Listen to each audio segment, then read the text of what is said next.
Yo, and welcome to the 80th episode of Lake of Rage, a Pokemon trading card game podcast. I am your host, as always, Kevin Clementi, aka Mellow_Magikarp, and I'm joined today by a very special temporary guest host. Joining us for the first time, someone we've been trying to get on the show for a little while, we have Grant Manley, aka Trick Roar. Grant, how you doing today? I'm good. Thanks for having me, Mellow. Thank you for being here. This is one that, we used to record on Tuesdays. That was never good for you. Now we're recording on the weekend. We were thankfully able to make this happen. I'm super excited to talk some Pokemon. Yeah, me too. Me too. Yeah, it's weekends for me is just kind of, in between events. So it works out.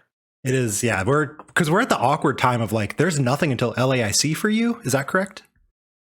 Yeah, that's right. Yeah. So the Lost Origin format for me was only 2 weeks pretty much. But I know there's Lille this past weekend and then Warsaw, but I'm not going to either of those. So yeah, it's LAIC. So you say, this wasn't on the venue, the menu of what we're going to talk about, but you say the Lost Origin format's over. Is Silver Tempest actually going to make a big splash, do you think? Or yeah, that's fair. Yeah, I was looking at the cards and at first I thought oh, this seems pretty good actually, and then I was looking at it a little bit more and I played a few games and yeah, probably not. It doesn't seem like that big of an impactful set.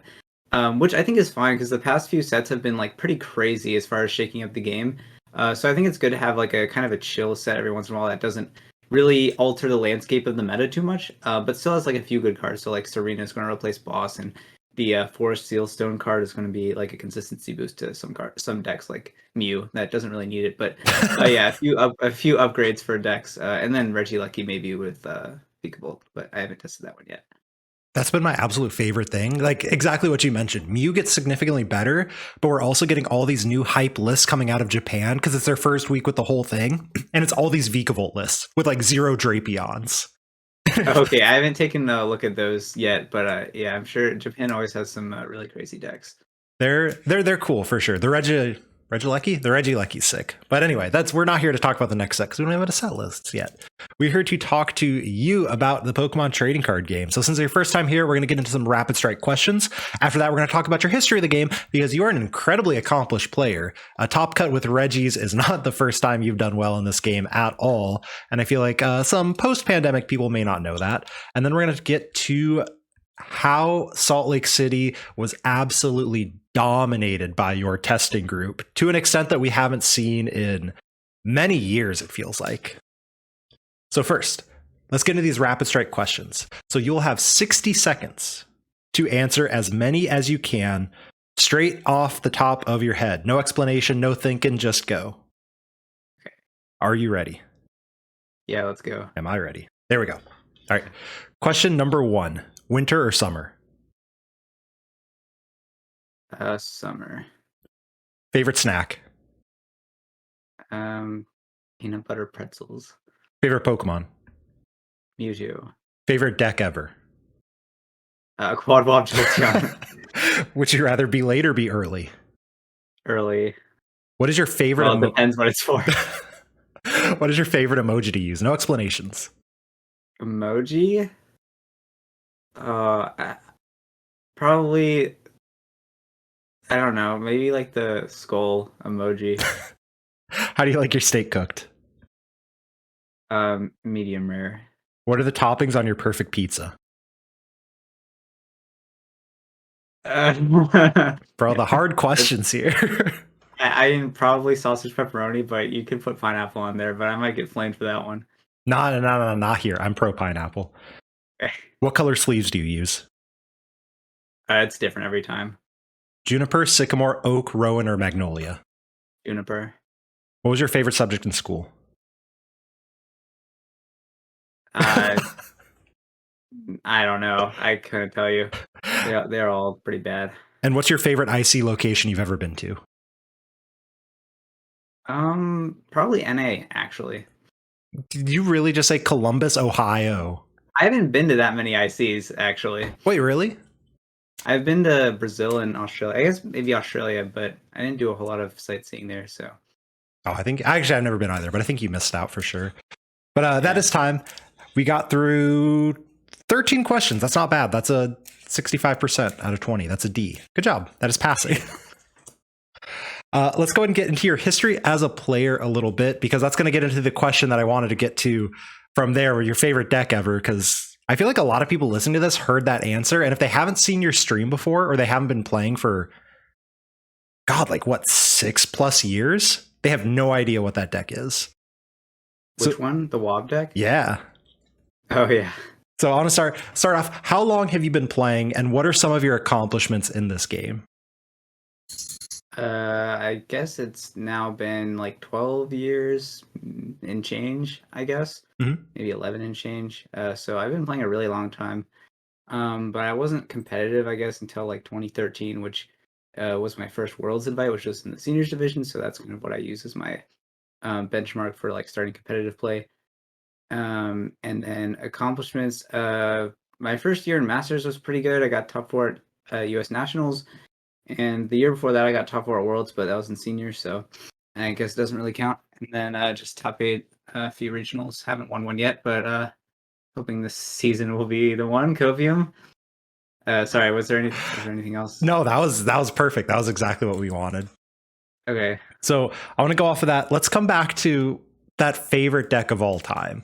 Because most people, it's always something like very basic, like a Verizian Genesect, or maybe a Mewtwo Mew Perfection, or, you know, something that everyone's heard of. What is a Quad Wob Jolteon? All right, so yeah, this was like an anti-meta deck that I made for a very specific tournament. It was good for pretty much exactly one tournament. I guess you could say for one format, but that was, I think, the only tournament in that format that I went to. So basically at the tail end of the Sun and Moon format, the meta was very well defined to be like Decidueye, Darkrai, Volcanion, and then a few Mewtwo and Rayquaza. And those were like kind of the decks at the time. I think it was like 2017. Sun and Moon base set, whenever that came out. So for the regional, I made an anti-meta deck. It was basically a deck that was kind of designed to be just beat those decks. And yeah, I was pretty proud of myself because I managed to make a deck that was able to do that. And you used Quad Wob to beat Decidueye Vileplume, which was a deck that was really reliant on abilities, and it didn't run a whole lot of energy. So you'd use a lot of energy removal cards. It's kind of like a stall deck, sort of, but you would take different approaches in different matchups. So like Jolteon EX was a defensive Pokemon, same with Glaceon EX. And you would kind of pivot your strategy based on matchups. But overall, it was sort of like a stall slash disruption deck, I guess you could say. And then, yeah, it managed to beat the meta really well, and the meta was very well established at that point. So it was a pretty strong deck for that tournament. I like to say it's the best deck ever made for a specific tournament, which might actually be true, but maybe not. It may be a little bit biased. Well, I'm definitely a lot biased, but yeah. So I went through the tournament. I think I was like 12-01, and then like 3 IDs or something. Sheesh. And then one top 8, one top 4, and then hit an auto loss in finals, which was a kind of a rogue deck. The Quad Lapras deck had like 12 energy recycler, puzzle of time, basically for intents and purposes, infinite energy, more than I could handle. And then Lapras could, and then it was also kind of a stall deck, so they had more energy than me and more energy removal than me. So it's kind of like just a really bad matchup. So I had no chance of beating that. So I lost in finals, but still second place was pretty good. So that was my favorite deck just because of how good it was for that one tournament, and the fact that I was able to come up with that one myself. So yeah, definitely a good moment. But I think that was like the best chance to win a tournament that I had. But unfortunately, the James Arnold with his Lapras deck was able to make it to finals and put a stop to that. Shout out to James, friend of the pod, who has talked about Quad Lapras as his favorite deck as well. Yeah, he's cool. I like James. He's a nice guy, but yeah, definitely. It was not. It was probably the most one-sided finals match ever. Like it was. I just was never in a position to even have a chance to win. It was terrible. What's going through your mind then? Just like you're playing in the finals, you're like, this is just miserable. Like, how are you feeling? Is that the point where you're just like, second's pretty good, I'm happy, or are you just like super salty, like this sucks? Why did I have to hit this? Well, honestly, when we were going into top 8, I knew there was going to be a Lapras in top 8. So the first thing I looked for was me, and then where's the Lapras? And I'm like, oh, sweet, I didn't hit Lapras in top 8. And then I look at where exactly he is. I'm like, okay, I don't hit Lapras until finals, and he's still got to get there. So I'm like, okay, well that's, and then if that happens, I did the best I could. So when James actually did make it to finals, I was like, well, that's too bad. I wish he had lost to someone first, but then I was like kind of resigned to my fate at that point, and no, I wasn't really salty at that point. I was, I knew I was not going to beat that deck if I run into it. Okay, so you went into top 8 knowing like I will lose to this thing, and that's okay. Yeah, honestly, a similar thing happened with Reggie's this weekend. What a good segue into. Yeah. Well, I guess before we get into that one, I wanted to also mention. So you're known as, or well, as I started playing the game, you are known as an anti-meta deck builder. You're the person where it's like, okay, well, what is Grant Manley playing? Like, what weird concoction does he have that beats the top decks? Do you have any other like examples off the top of your head that's like, this thing was really sick here, this thing was really sick here, beyond the quad wob? Yeah, there are a few. Seniors, I was like, you can get away with a lot of stuff in seniors. So I played some really crazy decks in seniors, and then I guess for one regional, I top aided with Toad Vibra, which I was probably the only person in the tournament playing that deck, which was kind of like there wasn't a whole lot of diversity in like the Pokemon, but like it was just like item lock, a ton of poison damage, and then a bunch of supplementary trainers. So, but that's not exactly the most revolutionary thing. A lot of people played Toad decks. It was just kind of like a different Toad deck, and then there were some Zoroark decks that were able to. Zoroark is just such a broken card.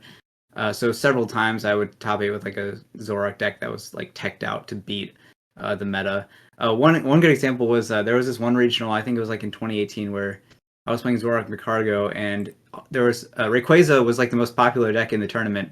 None of them played Blower or Stadium, so I put in one Shrine of Punishment in the Zoroark deck, which people didn't normally do because Shrine of Punishment hurts your Zoroarks, but it happened to be like the perfect one card counter to Rayquaza because it just let you out trade them. Which it was kind of like a deck that you didn't normally just go price trade with, but in that matchup it was just kind of worked out perfectly. So the craziest thing was definitely the Wob deck. There's nothing quite on that level, and then some other Jolteon decks over time as well. Like Jolteon EX is a very good anti-meta card. Recently, it's been really hard because Arceus Inteleon was the biggest deck for a while, and that deck's really hard to counter.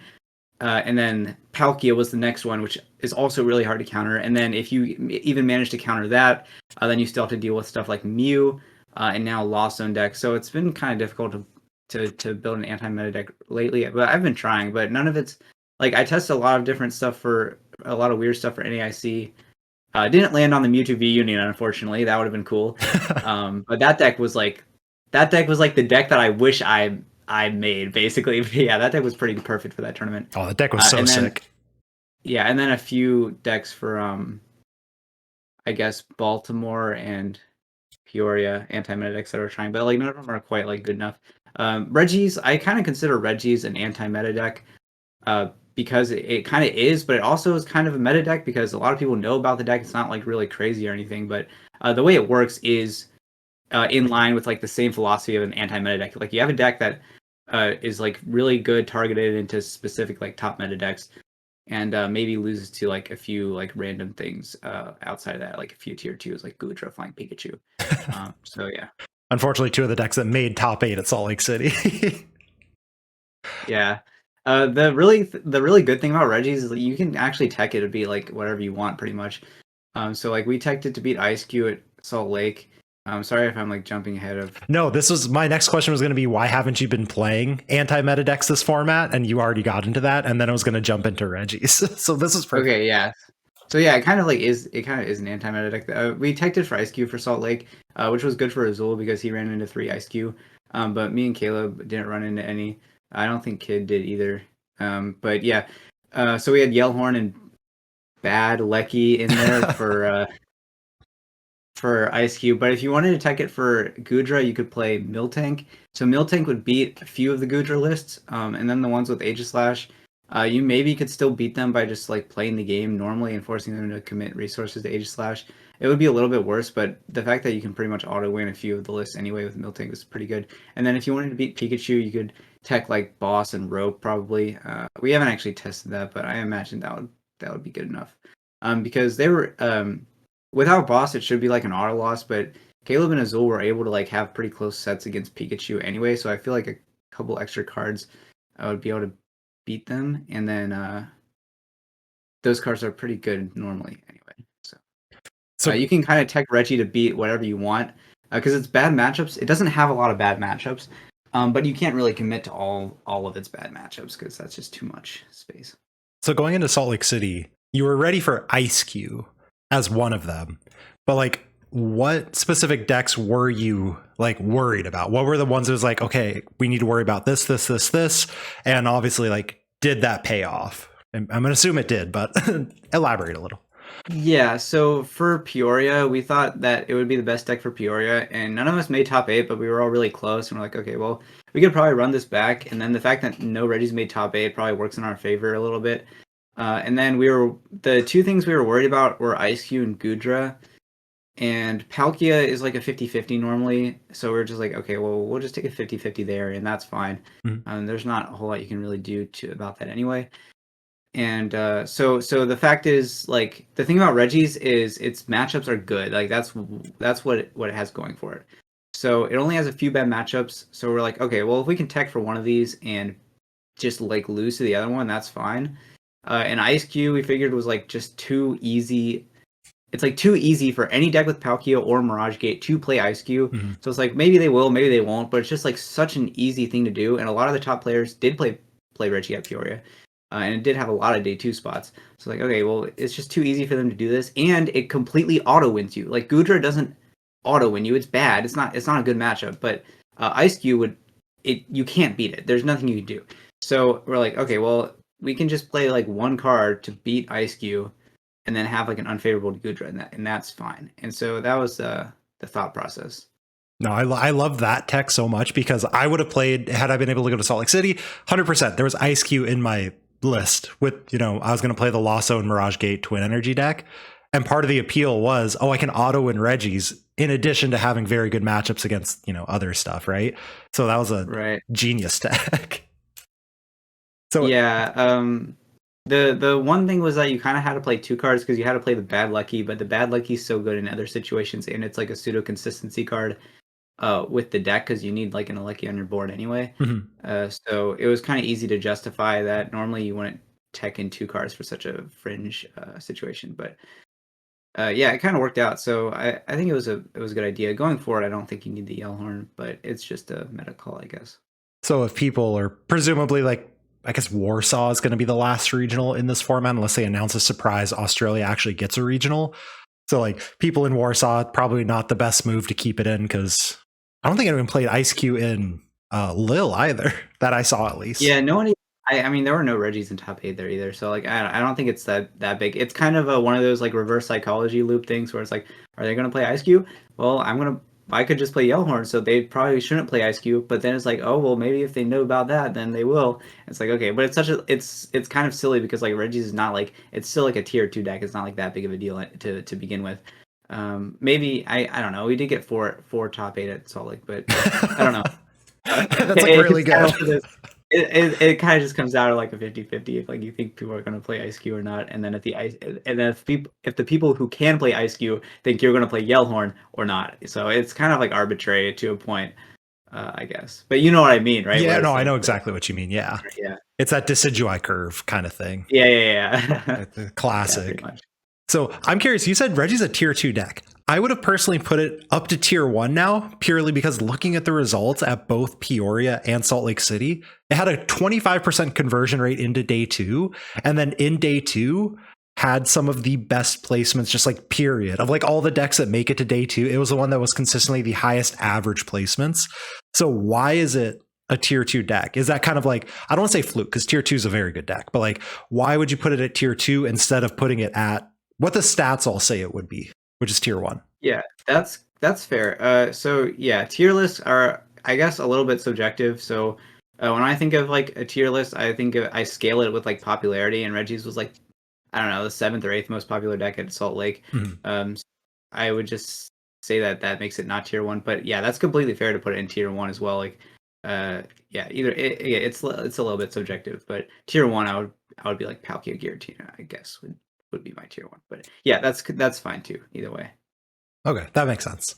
And then to go off the Regi, so you mentioned like, okay, we knew Regi had all these good matchups, but like, when did you decide to play Regi for, I guess we can go back to Peoria as well. Was this a night before? This is what we think the meta is going to be and this is the best deck for it? Or were you like prepped up and you're like, Regi is the play like 2 weeks in advance or whatever? It was like the week before, so like a few days before. I was just like thinking about it. I'm like, wait, Reggie's just like wins every matchup right now.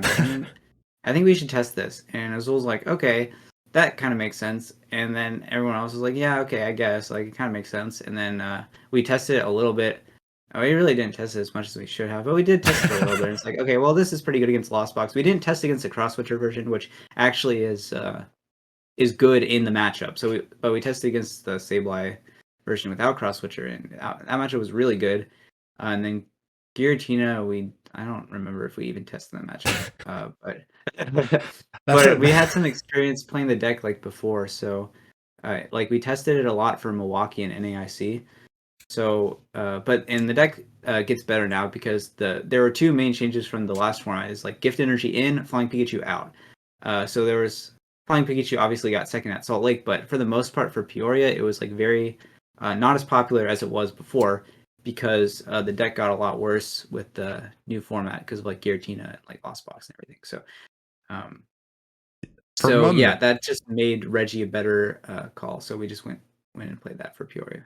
Okay, that makes a lot of sense. Which, I mean, to go off of the like Pikachu got second, but it's not a meta call on the RK9 meta breakdown. It's under other Arceus. Like that's how little Flying Pikachu there is like in this format right now. Yeah, it was probably like 1% or 2% in the tournament. Oh yeah, it's ridiculously small. I mean, I don't know because it's literally like it's under the other category, okay. So it's like I don't know. There were 5 somehow. Yeah, there were a few in day 2 of Peoria, but I don't think any of them cracked top 32. So we didn't think that we needed to worry about it going into Salt Lake, which ended up being like fine. So your team, I don't know, team's the wrong word, but the little testing group you got, right, is you, Azul, Caleb, and Kid, correct? Yeah, and Dan if he ever shows up. He played at Baltimore, so yeah. In theory, we got the 5th member in there. Yeah. You all have been dominating the past 2 regionals in this format. Are you ready to take the spot of the like Bradner, John Ang, Rahul group as the top group in North America? Can you make that claim now on the pod? Yeah. I wouldn't say we were ever not that spot, but okay, fair. It's kind of subjective and like arbitrary, so it's like, you know, but yeah, they're really good players too. For me, I'm just playing poke, and whatever happens. I'm just gonna play my best and not worry too much about what everyone else is doing. But yeah, I mean, to be fair, we didn't make top 8 at Peoria, so Kid got bubbled, 9th, right? Kid bubbled, yeah. Yeah, and then we were close. So like I bubbled 16, Azul was like on a winning in, I think. And yeah, Caleb actually lost his winning into day 2 to Gudra, and he was like, "I'm never playing this deck again." And then top 8 Salt Lake, and then top 8 is Salt Lake with it. How did you possibly convince him after that? Then I don't know. I think the changes that we made, maybe it was the changes that we made to the list. It might have been that. I don't know. It just made too much sense. It was really weird though, because usually there's like, I feel like for Salt Lake, if there was ever a deck that's good for top 8ing, but not winning, it was probably Regi for that tournament, which is really weird because that's not normally the case. That's normally like kind of scrubby, like like I'm good to make top 8 but not win, like, so because you're trying to win the tournament. But obviously we didn't know that going in, so like in hindsight, it was like the top 8 but can't win deck for that tournament. Yeah, and those are normally the type of decks where it's like, oh, this is a cool, I hate to use the word rogue, but like the cool kind of rogue thing. But in top 8, there's something that just bodies it, or people who are smart enough to like, oh, that's what your deck does. That's actually not that good.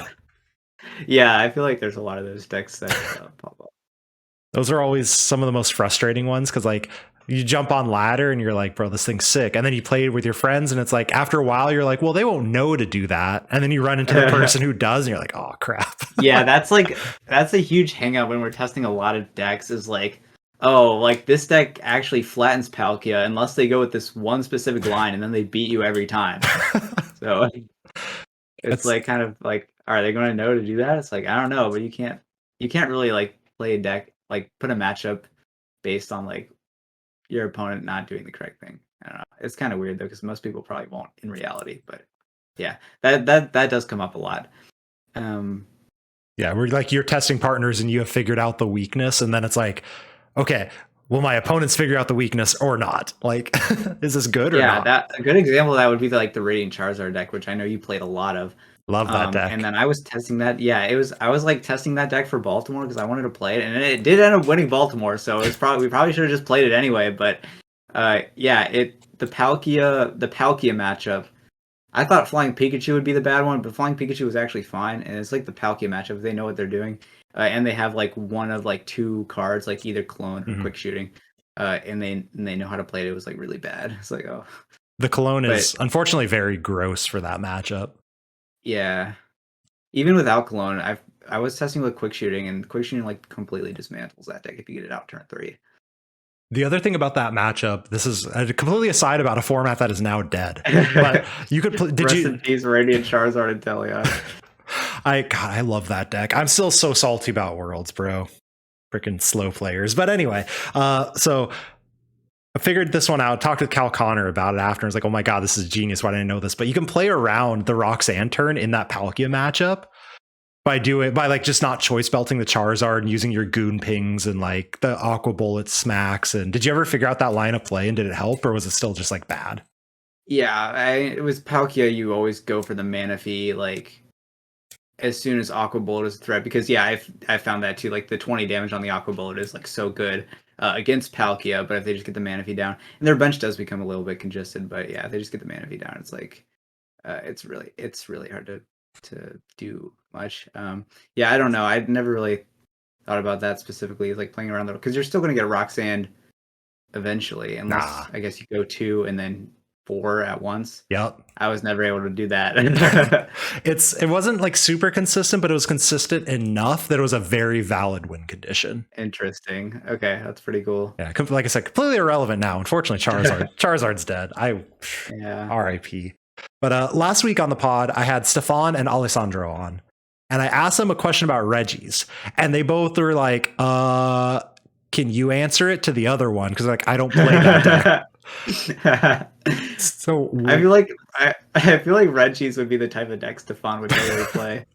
well, look at his Limitless page. It 100% looks like it, right? Because it's like he's got Mad Party on there, and he's got the Inteleon, Moltres deck, and he's got gosh, there was another janky single prize. There's just like no one played that except you. But what would you say drew you to this deck that you and your whole squad, right? Drew you as like, okay, this deck is consistent enough to play. While these other top players are like, I'm not even touching that with a 10-foot pole. Okay, so it's funny that you say that because pre-Peoria, my opinion on the deck was like, this deck isn't consistent. I was like, yeah, this is the least consistent deck I've ever played, but its matchups are probably among the best that I've ever played. And definitely the best definitely has the best matchups in the format, but its consistency is not good. So it's like, okay, well, it's just the best of 3 deck, Copium. And then I had like 3 unintentional ties because you would break one of your games and it's a single prize deck, and it's really slow, especially against other single prize decks like Lost Box or Sableye. Yeah. I don't know. We always call it Lost Box, but like the only attackers are Sableye, Charizard, so just call it Sableye. I don't know. I guess Cram. I don't know. It feels like Box is more like Mirage Gate, and like anything could be in the box. Yeah, like the Giratina is more of a box than Yeah. towards Sableye deck. So, but my opinion on the deck's consistency has improved a lot because all the cards are like so integrated neatly. Like all the search cards can be like Drago, and then like Drago can draw cards, or you have the capture energy and the speed energy, and those will get out your Regis or draw you cards. And the main thing is like actually getting a draw supporter, which you do kind of need to start out the game because you're not just going to have 6 Regis 3 energy in your hand. But other than that, it's like pretty consistent because like it's very easy to get all your Regis. They all work nicely together, and then you have gift energy, which is basically just free. Like it's just like free whatever you want, free Roxanne proof. So I think the deck is like actually not that inconsistent compared to the rest of the format. I played against a bunch of Palkias in the past 2 tournaments, and they would always like brick half the time. So and I'm not even exaggerating. Like it was half the time. Like half of the games they would brick. So it definitely feels like it's more consistent than Palkia. And yeah, so it feels like it's not that inconsistent, but maybe like a little bit. Not the most consistent thing ever, but it's not as inconsistent as like I thought it would be at first. Okay, so you think like there's enough options between gift energy, the Drago, that like with enough reps, it'll average out to, hey, this deck is not a pile. Yeah, and I think our results reflect that pretty well. And you're not wrong on that one, right? It's hard to argue with a bunch of top 32 pluses and then a bunch of top 8s. Mm-hmm. So yeah, and then but again, its main strength is like the matchups, of course. So it definitely felt like I was kind of carried by the deck. Like I'm like, all right, all I have to do is like play these cards, and I'm gonna win against most of the meta decks. And it's like it was very like not stressful because it's like, okay, well, this deck's just gonna carry me because it beats everything when it works. I want to call out something else while we're on the like Regi team stuff. On Azul's podcast, he said he wasn't worried about top 8 because Grant's a free dub every time. Do you have an official response to Azul? I mean, yeah, it's like he didn't have to say it out loud, right? Like it's sad, but it is true. But yeah, it was that. Yeah, he's like, there's really nothing I can say to that. He's right. But my coping mechanism is I always clap him in online tournaments. So we've played a bit since like I've started streaming and everything. So we played a bit online, and yeah, my record against him online is probably like 10-2 or something. So yeah, that's fine. But obviously it doesn't matter compared to our regional top 8. Yeah, I literally could have bumped him out of top 8 in our last round of Swiss because I was beating him, but I was more concerned with dodging Gudra. So I tied, and I didn't want to like wrench him out of top 8 for no reason because, we're friends and everything. So yeah. But I was beating him in Swiss, but I chose to tie instead of win. So there you go.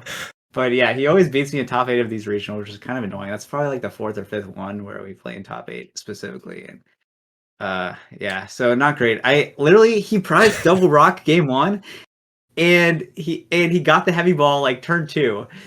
And he like Regi gated and didn't get anything. I'm like, oh, both your rocks are prized, free dub. And then he gets the heavy ball next turn, and I research trekking shoes speed energy and whiff a backup Regi to like a search card, and then I lose. And I'm like, okay, well, that's just great. And then game 2 I brick, so whatever. But yeah, I'm not too upset about that one because literally I would have run straight into Gudra anyway and probably lost. So I really don't care too much about. I'm not too upset about that one, I guess. It's that the same thing would have happened, right? Of like same 60 into the goo is not the best. Yeah, and then Caleb hit Flying Pikachu in top 8. And the 2 matches we can actually win are Palkia Giratina, and they play each other.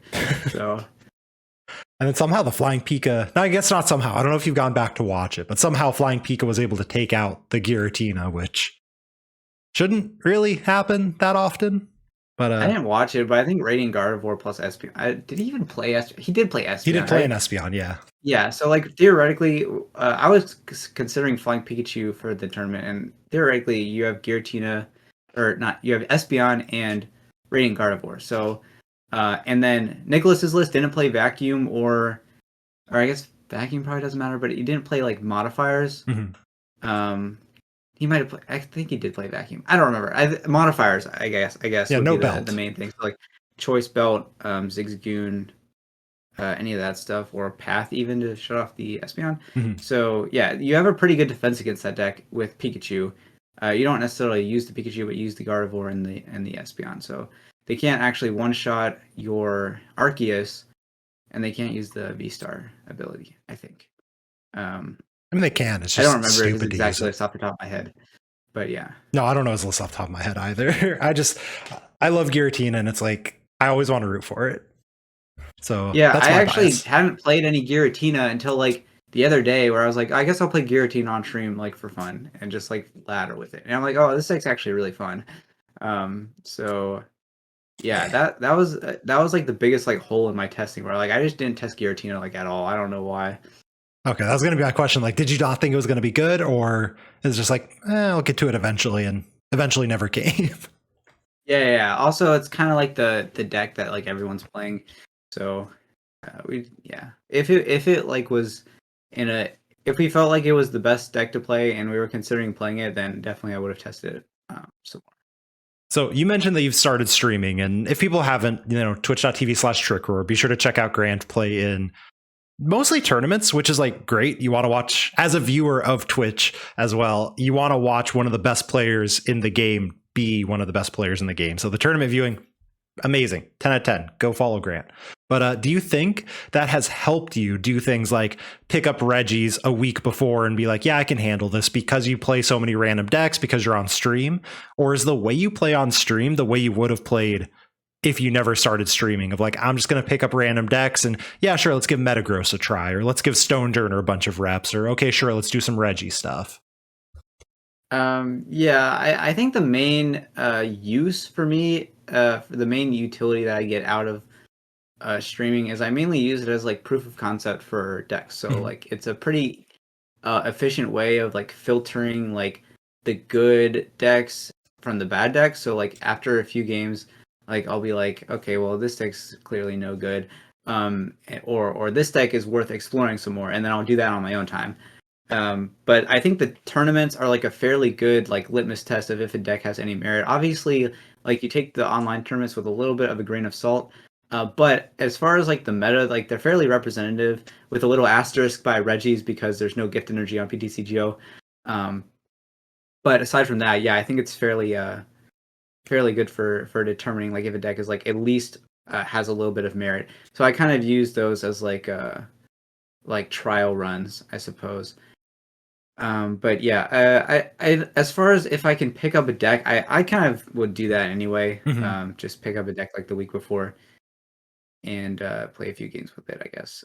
Okay. Yeah, I'll just play whatever deck I think is the best positioned for a given tournament. I'll play it regardless of if I have 100 games or 0 games on that deck. Pretty So much. at what point, because when someone's new, we obviously recommend don't do that, right? But then Yeah. at what point do you like know as a player, and this is partially asking for myself, honestly, at what point do you know as a player where you're like, I can just pick up something because I've been playing so long and I've had so many experiences just playing the Pokemon trading card game that I should feel confident taking this deck that I played 5 games with 2 days before to a regional? I don't know. I think it might be kind of like on a scale. Like it might be like a spectrum of like weighing like how many games of this deck have I played and how comfortable am I with this deck versus how good is this deck. And you kind of have to like maybe balance the two out. Mhm. Um, but I guess your question is more of like at what point is it how good is this deck versus how much have I played? This doesn't matter. This is the only thing that matters. Correct. And I don't know. I guess you just have to be very familiar with like the meta and like your what you're going to do with each of your matchups. Sometimes you can theory them, and if your fundamentals are good enough, you can theory your matchups to where you can play the game normally, pretty much like very well, and then for each matchup, you have like a game plan in your head that you can put into practice, even if you haven't actually done it before. But that's typically you want to play a few games against those kinds of matchups anyway, just to like make sure. But Mhm. yeah, you definitely need a lot of experience. I couldn't give you like a hard benchmark. I guess Yeah. it'd be different for each person. But yeah, you definitely need to be have a lot of experience with the game. Typically, one thing that I will say is even if you're newer to the game and you're very comfortable with the deck, and as long as the deck is good, like it's a meta deck, like it's Mew or Palkia or something, if you're very good at one deck, that's probably good for a day two, honestly. That's what worked for Maybe my maybe a first top day eight. too, where it's Yeah. it's like I've played 100,000 games with this deck, so it worked out. Yeah, if you're like good at like one or two decks, and as long as one of those decks is good in the meta, then yeah, it's probably good for day two. I think we've seen that a lot. So you also mentioned some theorying, and every group has two people, and I'm wondering which category you fall into. One of them, when theorying matchups, is always like either my deck or my opponent's deck always draws absolutely flawlessly, and the matchup is an auto win or auto loss. And the other one is like a little more realistic and it's like, oh, we're gonna brick and this is gonna be so weird, and all this other back and forth. So you're the person who's like every matchup's gonna go perfectly for both sides, or you the person who's like, oh, it's all these little intricacies that we have to break down and all this other stuff? Okay, it's really interesting that you said that for this format specifically. Mhm. Maybe more for the last format, the Astral Radiance format. But the Marnie Path decks there's kind of a lot of those. Yeah. And those decks, you can't theory your opponent drawing perfectly because your entire strategy is to slow them down with Marnie Path. Like if you had a Flying Pikachu deck and you're against the Palkia and the Palkia draws perfectly, you're still going to lose to the Palkia. But the whole point is that you're Marning them like every turn or every other turn so they can't build their huge combos. So they're not going to draw perfectly, and that's why Flying Pikachu stomps Palkia. It's like the Flying Pikachu is good against Palkia, of course, but it's combined with the Marnies that you're using all the time. Mm-hmm. And then on the other hand, you have like Inteleon decks, whereas if you're not disrupting their hand every turn, they are going to draw perfectly because all of their cards in their deck are wild cards.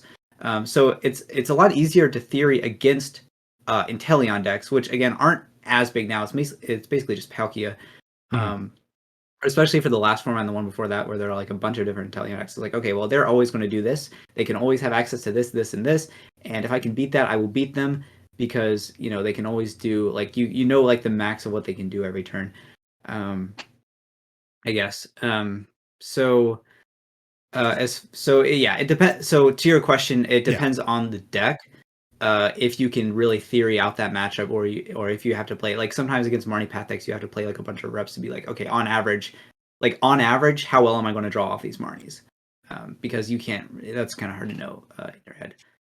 Yeah, that was one of the things I found with the Radiant Charizard deck into Flying Pika was the Marnies were worse than the Flying Pika for the deck.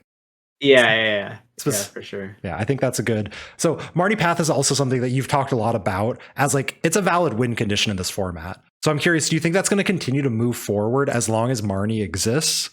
Like, into the Silver Tempest format, is this going to be another thing? Like we're going to see Arceus plus something and these Marnie Path decks continue to be powerful? Or are we reaching the point where the card pool is so massive that this is just becoming a worse and worse way to win games? Yeah, I think it really just kind of depends on the meta. Like it was definitely better with like Inteleon decks being everywhere because Inteleon decks don't exactly lose to Marnie. But if you Marnie them 4 times in a row, then they might lose to that because the whole point is like building up combos, and so you have to do like a 5-card combo every turn with an Inteleon deck. Yeah. But if you're against like Regi, that's one of the things I really liked about Regi. Is it literally does not care about hand disruption at all. It's like, okay, you can Marnie, like, oh, Lumineon for Roxanne, that's cute. I have a gift energy. And it's like, oh, well, even if you cross switch me, I still have Regidrago's ability. So even if, there's a gift energy on the Regidrago, maybe I won't get the gift energy, but I'll get the Regidrago or vice versa. So it's like very, very resistant to that kind of thing. And then I guess decks with B-Barrel are sort of like the same way. Mm-hmm. Those aren't as popular anymore, but yeah, if you have B-Barrel, you more or less don't care about hand disruption. But yeah, I think as long as like decks like Kyurem and Palkia are big, yeah, and even the Lost Zone decks don't like being like I was testing Lost Box against Mew, and Caleb literally Marnie me, Palpad Marnie me again, and then Roxanne me, or maybe it was like Marnie Roxanne and then Palpad Roxanne. I was like literally so frustrated because I'm like I literally can't do anything. So as long as like the decks that don't like being Marnied are around, so I guess the main ones would be like Kyurem and even Lost Box, to be honest. I guess that's why Tord put Guru in the deck, which is probably going to be more of a thing. But even that, you're still going to get Roxanne like twice and cry. So yeah, I think as long as those decks are around, then hand disruption is going to be pretty good. One thing when I played against Nicholas Moffat at Salt Lake, I played him like 3 times in a row, and he always had the chorus because he had Guru in his deck, which a lot of the Girautinas don't do. So he had the Guru, and he still had to hit like a 4-card combo, but was able to do it. So because like Chorus and the Switch cards and the Kofi's all kind of like work together like that. Yeah. So yeah, I don't know. Maybe that would be a big thing. And then Kyurem can sort of Guru, but if you Roxanne Kyurem, sometimes they have to Guru just to do their energy play. But even if they are able to yeah, they still don't like Marnie, and they definitely don't like Roxanne. Guru doesn't really matter against Roxanne, I guess. So, yeah, I would say yes, as long as the decks in the meta are weak to disruption. Yeah, that makes a lot of sense. And I think everything you're talking about, like every deck will fold to consistent hand disruption, except like, B Barrel or a decently drawn Comfy or whatever. I think that's a very good point, right? Like nothing wants to be Marnied every turn. I just don't think anything. Yeah, exactly. To. Yeah, it's definitely really annoying. So it's like one or two Marnies, not a big deal, but it's like Marnie, Roxanne. Draw out of this 4 times in a row. Another question, again, we have Silver Tempest coming up, so it's like the meta will change a bit and all that other stuff, but how much do you think this meta would evolve if we had another month, maybe another American regional and like 2 more European or something like that? How figured out do you think these current like Lost Zone engines are? We saw Israel Sosa with Leafeon come out, and we've seen a bunch of things do well online that are just, I'm just going to say random. They're to the weirdest lists out there. Like, do you think this is an open meta, or do you think we are really closing in on Mew, Palkia, Regi, and then the occasional like Goo, Blissey, etc.? It's like, where do you feel about this current meta? Yeah, that's a good question. I think, yeah, you would kind of have the Regis like going up and down in popularity throughout the entire, however long the format is, because Regis is definitely kind of one of those types of decks where it's like, if the meta is prepared for it, it's not very good. But if the meta is not prepared for it, like it's ridiculously good. So I think that there's kind of like always going to be that dynamic going on, and that's where my focus has pretty much been on this format. I've been kind of like dialed into the Regi side of things. I don't know. I don't know why so many people are playing Kyurem. Honestly, I don't think that deck would continue to be as popular, but maybe it will. I don't know. I think Kyurem's like, it's gotten a few top 8s, but I think that's just because of the volume of people playing it. And then as far as the Lost Zone decks, yeah, I don't know. There's definitely some room for creativity with the Lost Zone decks. So whether Giratina is just like the best way to play it, or maybe there would be more creative things that come up, it's really just hard to tell. But yeah, that is an interesting question though. Another thing that I'm throwing this by you, because this is a theory that I have and we've kind of talked about as a team, because you mentioned Kyurem, so this has to come up. We've seen Kyurem as the most played deck. We've seen Zoroark V-Star coming up there. These just go big, beat down decks. Giratina, I think you would agree with me, doesn't entirely fall under beatdown because it has so much other stuff on it. Can use Greninja, can use Sableye, can use this other stuff. But like, is this a post-pandemic thing of like people are gravitating towards these fairly linear? I know Kyurem players are going to yell at me because technically, yes, you can do other stuff, but like these fairly linear, I'm going to go boom every turn decks? Or is this something that always existed, and now that we have statistics and data behind it, we can actually see it happening? If that makes sense. So like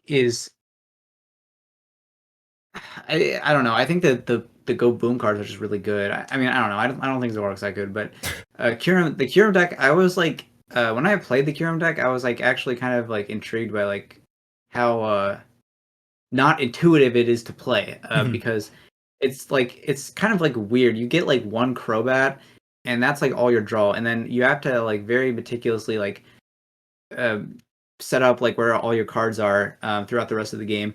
And you're not going to nuke something every turn. Sometimes you're just going to pass or hit for 120.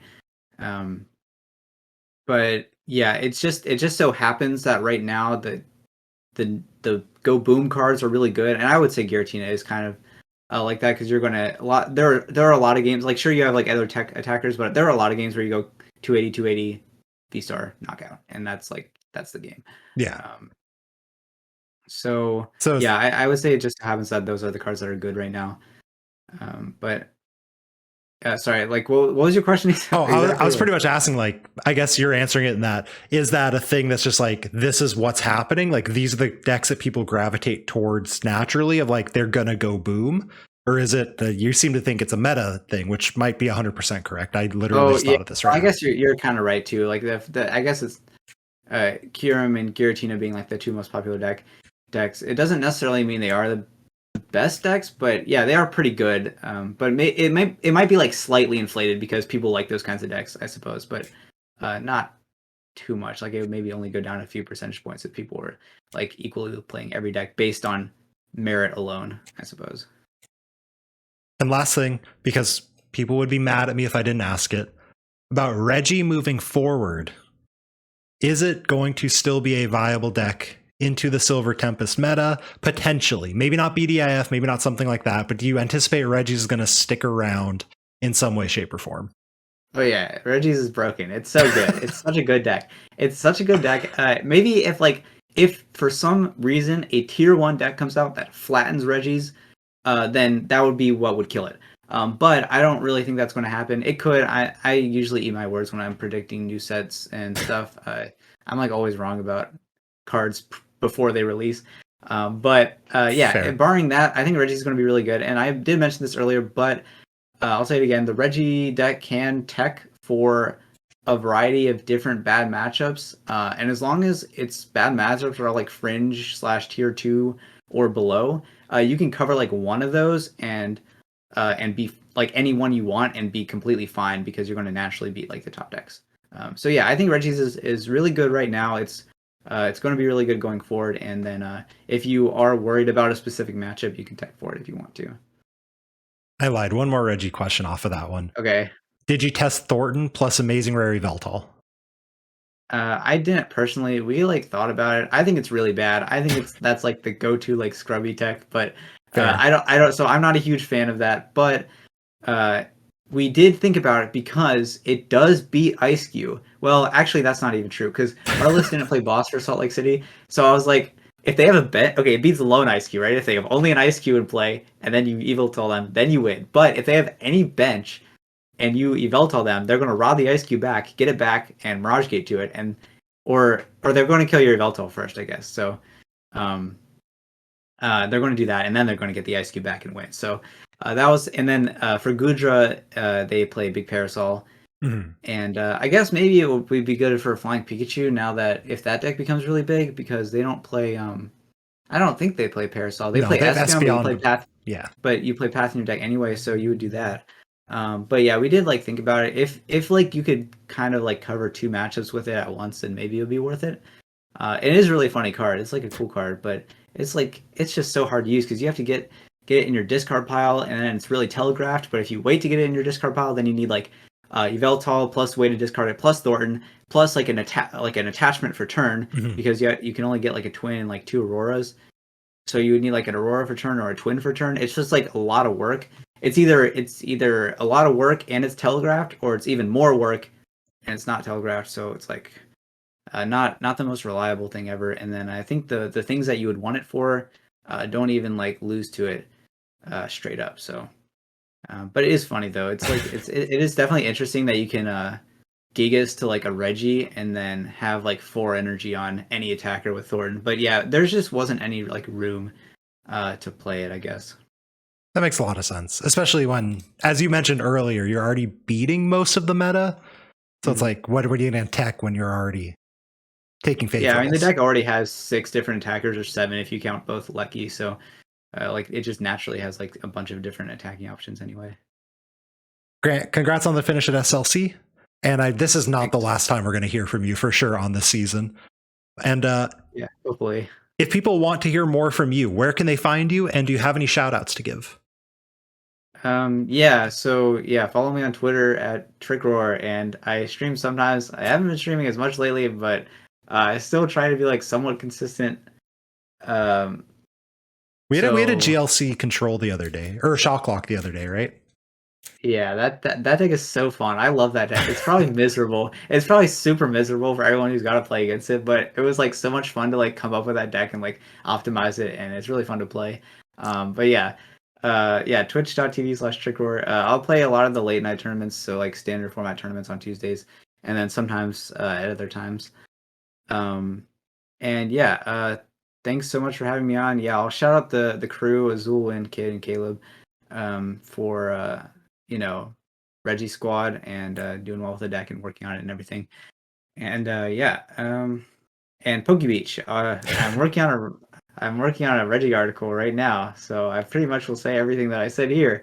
But yeah, but yeah, I write articles on Poke Beach. I try to make them as competitively relevant as I can, with like lots of matchups, information, and stuff. And yeah, shout out to Lake of Rage, and thanks for having me. It was fun. It was great having you. And myself, you can find me Twitch, Twitter, and YouTube at mellow_Magikarp. Please rate and review the pod wherever you listen to them. Check out Grant on Twitch for sure. 10 out of 10 watch, if for no reason other than the occasional salt. So if you watch me, you enjoy the salt, and you're missing it while I don't stream, go watch Grant. It's just as good. It's been another episode of the Lake of Rage podcast. We'll catch you all next week.